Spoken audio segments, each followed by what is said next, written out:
Olá, pessoal!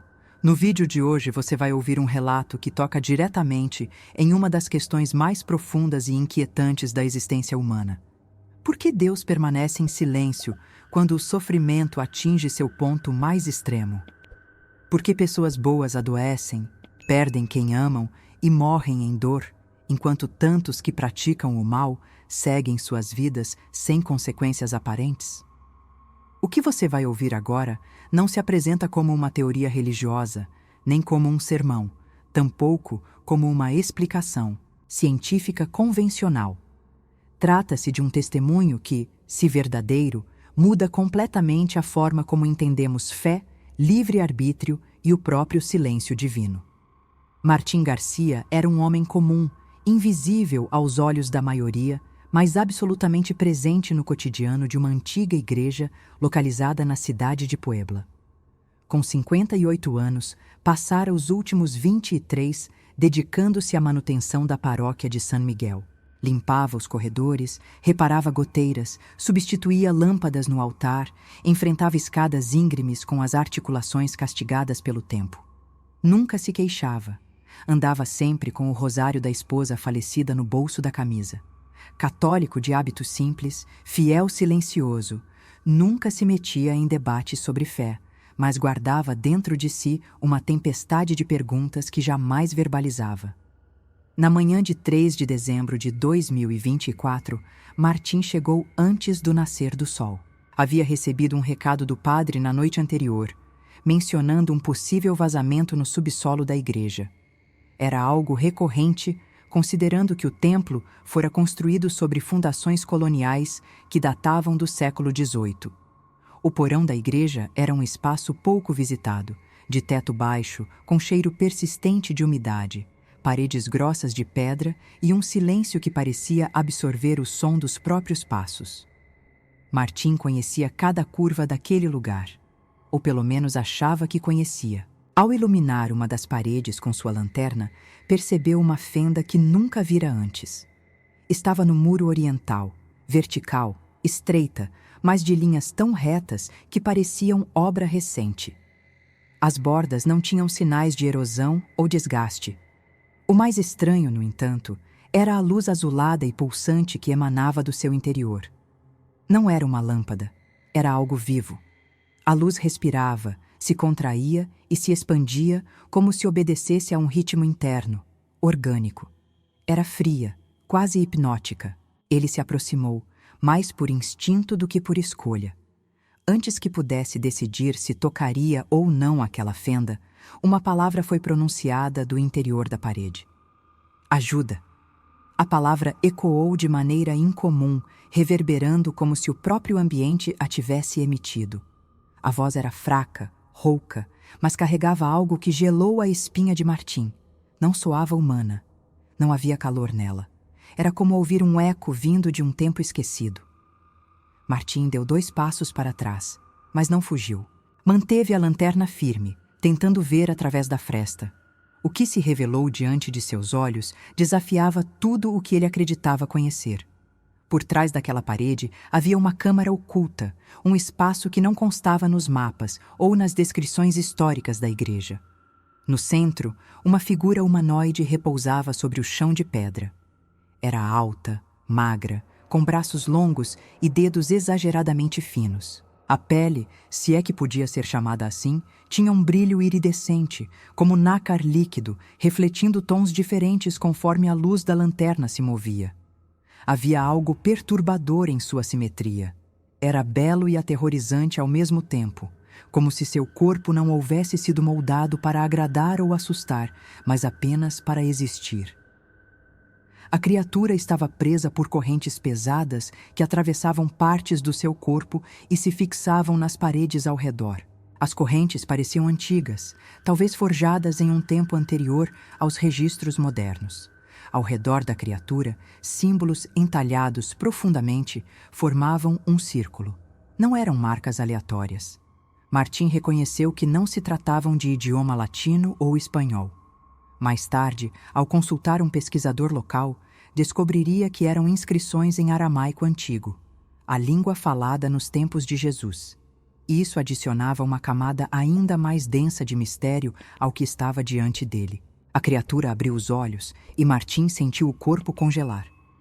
Os olhos eram negros, grandes, com um brilho que não vinha da luz, mas da própria consciência que habitava aquele ser. Não havia raiva nem ameaça. Havia dor, uma dor antiga, silenciosa e ainda assim impossível de ignorar. Quando ela falou novamente, a voz vinha de um lugar tão profundo que parecia ultrapassar os ouvidos e atingir diretamente o peito. "Por favor", repetiu.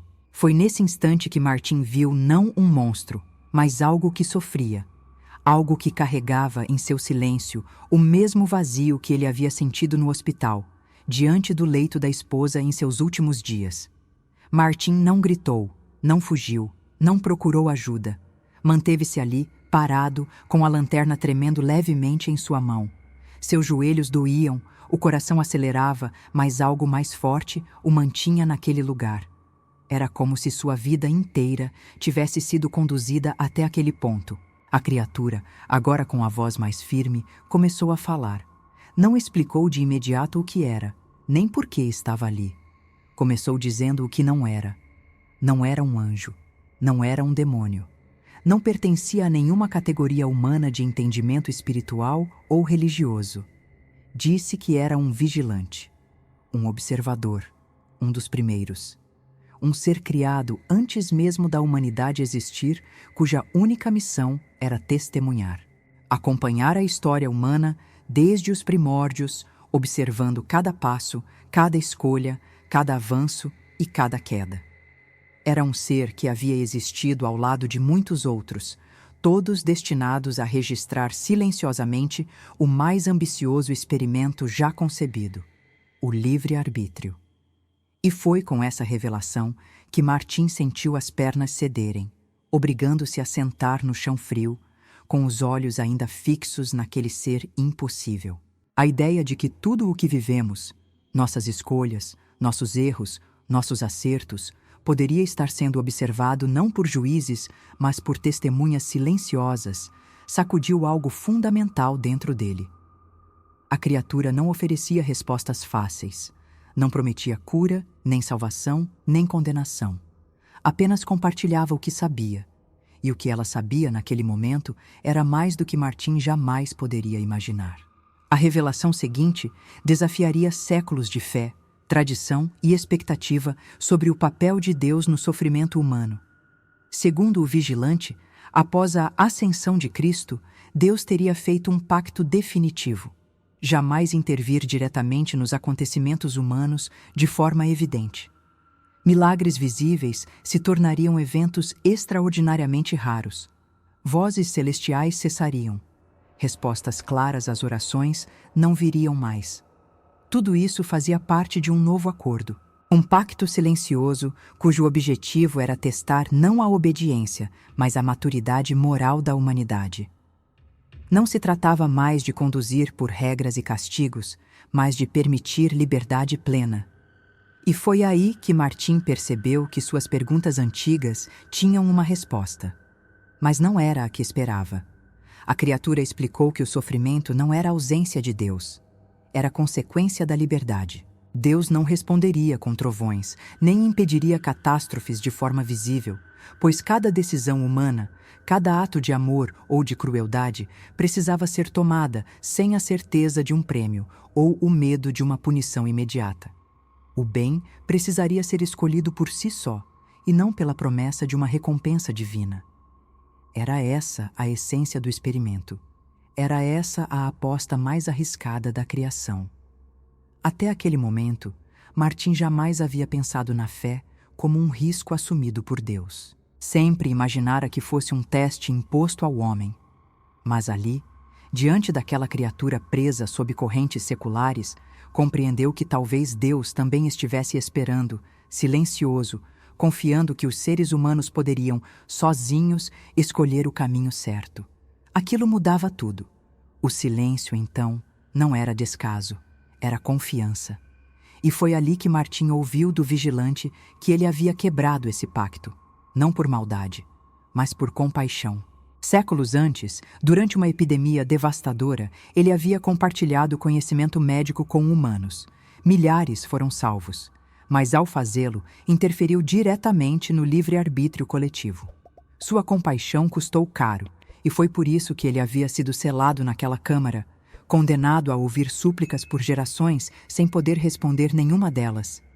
Um castigo paradoxal, cruel e justo ao mesmo tempo.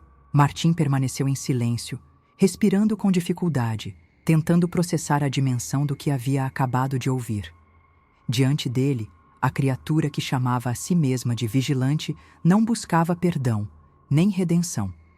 Apenas falava com um cansaço imenso, como alguém que já aceitara a própria punição e desejava apenas ser compreendido antes do fim. As palavras do ser não vinham com raiva, tampouco com orgulho. Eram declarações desprovidas de apelo emocional, como se cada frase tivesse sido dita e pensada por séculos. O silêncio entre eles, por alguns instantes, se tornou mais eloquente do que qualquer revelação. Nos minutos seguintes, Martim sentiu que algo dentro dele se quebrava e se reorganizava de forma irreversível. As certezas simples que mantivera por décadas, de que sofrimento era sinal de castigo ou de abandono, davam lugar a uma percepção infinitamente mais complexa. O vigilante, selado por ter sentido compaixão, simbolizava uma contradição profunda, a bondade que desobedecia à ordem divina em nome da humanidade. E naquele paradoxo, Martim encontrou um reflexo da condição humana. Viver entre o bem e o mal, entre o certo e o errado, entre o impulso de amar e o medo de desobedecer ao que se espera. Ele então fez o impensável. Com mãos trêmulas e olhos úmidos, aproximou-se da criatura. Nenhum gesto ameaçador foi feito. Pelo contrário, havia no ar uma paz pesada, densa, que não podia ser explicada por lógica ou emoção. Martim examinou as correntes, tocou os elos gelados, sentiu o metal vibrar com uma energia sutil. Não havia fechaduras visíveis, apenas os símbolos que envolviam o corpo do vigilante. E foi ali que ele tomou a decisão que mudaria para sempre sua vida, e talvez o equilíbrio de forças que regiam o mundo. Com movimentos lentos e sem palavras, ele rompeu o primeiro símbolo, apagando-o com o pé. Um som grave, como o eco de uma rocha caindo em um abismo infinito, percorreu o subsolo da igreja. A criatura não reagiu. Apenas fechou os olhos, como se aceitasse tanto a libertação quanto as consequências. Um a um, os outros símbolos foram sendo desfeitos e as correntes começaram a vibrar até se partirem com estalos surdos, como trovões abafados. A cada ruptura, o ambiente parecia se alterar. O ar ficou mais denso, o silêncio mais profundo, como se o próprio tempo prendesse a respiração. Quando a última corrente se quebrou, o vigilante não se levantou de imediato. Permaneceu deitado, respirando de forma pausada, olhando para o teto da câmara como quem retorna de um longo pesadelo. Martim não disse nada. Sentia que qualquer palavra naquele momento seria insignificante. Finalmente, a criatura se sentou, observando o homem com um olhar que misturava gratidão e um tipo de tristeza impossível de ser descrito. A vigilância está chegando ao fim, disse com suavidade. O julgamento se aproxima. Não um julgamento de perfeição, mas de direção. Martim não compreendeu de imediato o que aquelas palavras significavam, mas nos dias que se seguiram, algo estranho começou a acontecer. Sua mente não conseguia esquecer o que havia visto. Dormia pouco, sonhava com os olhos negros do vigilante e acordava com o coração acelerado. Decidiu então contar tudo ao padre responsável pela paróquia. Esperava ser desacreditado, talvez até tratado como alguém em crise. Mas a reação do padre foi inesperada. Ele não duvidou, apenas ouviu, e no fim pediu que Martim nunca mais mencionasse aquilo publicamente. A fé das pessoas não sobreviveria a uma revelação como essa, ele disse. Mas Martim não obedeceu. Sentia que guardar aquele segredo seria trair tudo o que havia vivido. Compartilhou com alguns amigos próximos, depois com um pequeno grupo de oração. As reações foram diversas. Alguns encontraram consolo, outros o acusaram de blasfêmia. Alguns choraram em silêncio, outros zombaram. Mas o que mais o impressionou foi perceber que a história em si não mudava ninguém. O que revelava às pessoas era como elas escolhiam responder a ela. Esperança ou negação, fé renovada ou cinismo profundo. A mesma revelação, infinitas respostas. Com o tempo, Martim passou a entender que aquela experiência não era sobre o vigilante, era sobre humanidade, sobre como cada pessoa escolhe o que fazer diante do silêncio, da dor, da dúvida. Era sobre orações feitas sem eco, gestos de bondade praticados sem reconhecimento, escolhas corretas feitas quando ninguém parecia assistir. Era sobre manter a luz acesa em um mundo escuro, mesmo sem a promessa de que alguém notará. E ali, naquele entendimento silencioso, Martim encontrou um tipo de paz que nunca conhecera antes. Meses depois, já debilitado por uma doença súbita, Martim passou seus últimos dias em um pequeno hospital público. Não havia manifestações milagrosas, nem curas extraordinárias. Apenas o cuidado de enfermeiras cansadas, o som distante de máquinas e o sussurro de orações feitas por ele mesmo. Em seu leito, com os olhos voltados para o teto branco e sem graça do quarto, ele ouviu algo que ninguém mais ouviu. Uma voz, não física, não alta, mas clara, como a certeza de algo que sempre esteve ali. Bem feito, servo fiel. E agora a história deixa de ser sobre Martim, porque o verdadeiro sentido dela é o que você faz com o que ouviu. Se for verdade que o silêncio de Deus é, na verdade, um gesto de confiança, uma forma divina de dizer escolha por si mesmo, então cada decisão sua, por menor que pareça, tem um peso imenso. Escolher amar, perdoar, cuidar, mesmo quando não há garantias, pode ser o que realmente importa. Porque se há algo observando, não é para punir, mas para testemunhar. E no fim, a pergunta não é se Deus interveio. É se você manteve a fé mesmo quando tudo parecia silêncio.